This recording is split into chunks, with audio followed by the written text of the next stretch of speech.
Today we're going to look at the McFarlane Batman figure from the Knightfall storyline.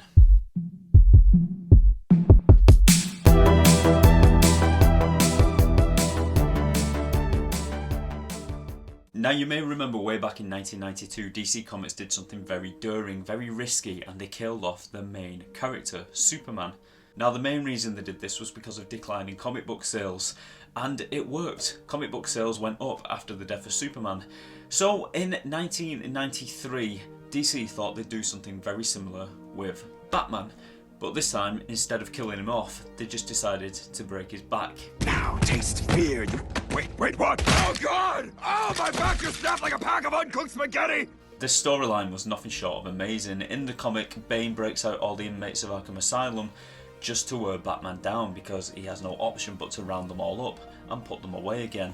At the end of the first part of the comic book run, Batman has succeeded in placing most of the inmates back in Arkham Asylum, but he suffers burnout. He is physically and mentally exhausted, and this was all part of the plan by Bane to wear Batman down, to tire him out, to crush his soul, to break him. Of course, eventually Batman returns, no pun intended. But the event that happened in those comic books is just as iconic as the death of Superman. I absolutely love those comic books. I used to sit up every single night reading them in bed, over and over again. They were so good. And now I'm really happy that I actually own the figure out of that comic book run. And this figure is quite unique compared to all the other Batman figures out there. So without further ado, let's crack it open and have a look. Now, first of all, let's start by looking at the box. It's nothing special, it's just your normal McFarlane box, but they have got this nice piece of artwork on the back with Batman taking out the Mad Hatter. This is an image off one of the front covers of the comic book run, I believe. I've actually got this image in my graphic novel. There we go. Now, obviously, as you can tell right away, the colour scheme on the box and the comic book are totally different, but the artwork seems to be the same.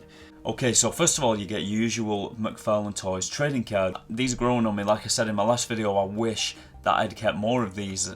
Normally I just throw them away, but from now on I'm going to start keeping these and putting them to one side. You also get your standard disc to stand Batman on, and I'm telling you, these are a godsend because some of these Batman figures from McFarlane Toys do not want to stand up, and the first one that comes to mind is probably one of my favourite ones, the Hush Batman. And up until now, this was my favourite figure. I don't know whether this one is going to take its place. And when it comes to the accessories, I'm afraid it's rather lackluster. You do get two grasping hands, I think that's what you would call them. And you also get a single Batarang, which is quite cool, but it's very basic. And here he is, the main event, the figure itself, and I've got to say this figure is really, really nice. I said this about all the McFarlanes that I get out of the box, because 9 times out of 10 they are really good figures, apart from a few exceptions. This one, I really do like the colour scheme on it. You don't really see many Batman figures with this kind of colour scheme. What I mean by that is, of course, you get the grey and blue Batman, but the colour of this grey suit is very light compared to some of the others. Like I said, I really do like the Hush figure. And this is a Hush grey and blue suit, and when you put the Knightfall one next to this, you really can tell how bright this one actually is. And here he is closer up, and like I said, I really do like this brighter grey on the suit. I think it is really, really eye-catching. I like the blue of the cowl here, I like the blue of the shorts. It's really nicely painted. It's got all these nice little bits of detail in the suit where you can see the creases of the suit, just like you could on the Hush figure actually, but I would say on this one even more so. I'm not sure whether it's because you've got the lighter grey or not, but it really does show more that this is a material suit that Batman is wearing. And if you look at the belt, you've got the classic capsule belt that you saw on nearly every Batman illustration from the 90s. I really do like that.